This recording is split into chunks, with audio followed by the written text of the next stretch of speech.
ذکر بالقرآن من یخاف وعید۔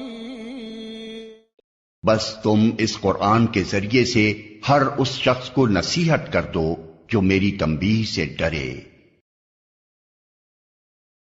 اعوذ باللہ من الشیطان الرجیم، بسم اللہ الرحمن الرحیم۔ ایاما معدودات، فمن كان منكم مريضا أو على سفر فعدة من أيام أخر، وعلى الذين يطيقونه فدية طعام مسكين، فمن تطوع خيرا فهو خير له، وأن تصوموا خير لكم إن كنتم تعلمون۔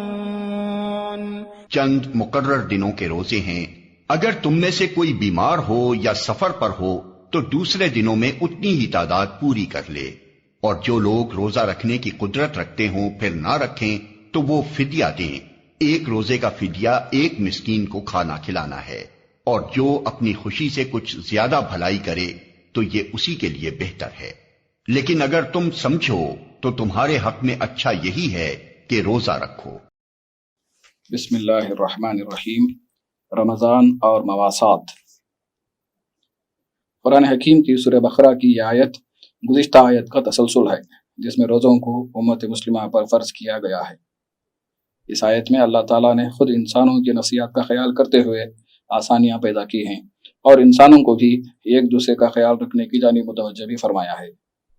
جس طرح گزشتہ آیت میں یہ کہا گیا ہے کہ جو روزے تم پر فرض کیے جا رہے ہیں وہ اس سے پہلے کی امتوں پر بھی فرض تھے، اسی طرح اب یہ کہا جا رہا ہے کہ یہ گنتی کے چند دن ہیں، بہت لمبی مدت نہیں۔ اس کا منشا یہ ہے کہ مسلمانوں کو روزوں کی اہم عبادت کے لیے آمادہ کیا جائے۔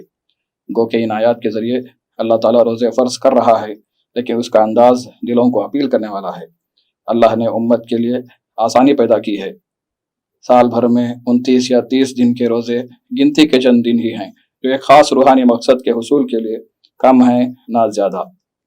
گنتی کے چند دن ہونے کے باوجود اللہ نے یہ رعایت رکھی ہے کہ اگر کوئی اس دوران بیمار ہو جائے یا اسے سفر کی مشقت کا سامنا ہو تو وہ اتنی ہی تعداد بعد میں پوری کر سکتا ہے، بغیر اس کے کہ اس کے اجر میں کوئی کمی کی جائے۔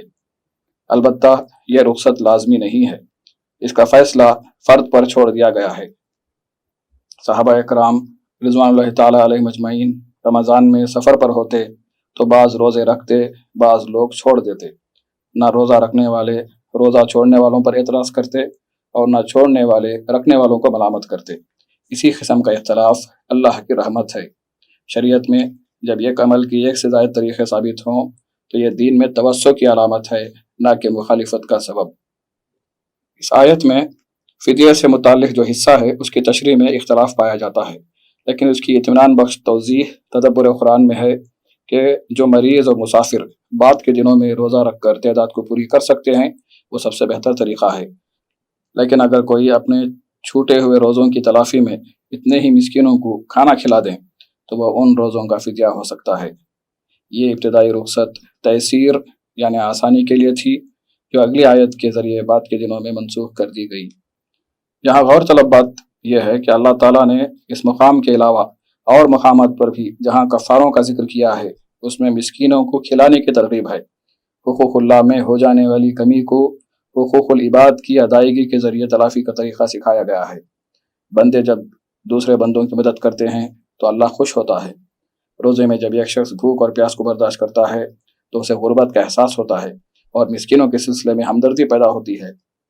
اسی کو رسول اللہ صلی اللہ علیہ وسلم نے ارشاد فرمایا کہ رمضان مواسات کا مہینہ ہے۔ حدیث میں افطار کرانے کی بھی ترغیب آئی ہے۔ اپنے ملازمین پر سے بوجھ کم کرنے کی تلقین بھی ہے، جو احساس ہمدردی کی آبیاری کے لیے ہے۔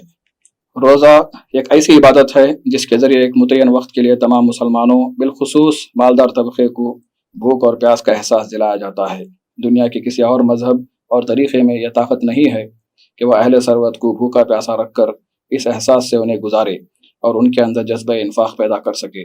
اسلامی عبادات کے یہ ہمہ جہت فائدے ہیں جن کے نتیجے میں مسلمانوں میں زکوٰۃ اور انفاق کا جذبہ بے انتہا پایا جاتا ہے۔ جتنا انفاق مسلمان کرتے ہیں اس کا مقابلہ کوئی اور قوم نہیں کر سکتی۔ اللہ تعالی ہمارے اندر رمضان کے روزوں کے ذریعے انسانی ہمدردی کا جذبہ پیدا فرمائے، بالخصوص معاشرے کے غربا، مساکین، محتاج، لاچار، مریضوں، یتیموں، بیواؤں اور دیگر ضرورت مندوں کی مدد کرنے کی توفیق عطا فرمائے، بالخصوص ملت کے مالدار طبقے کو اس جانب متوجہ فرمائے، آمین۔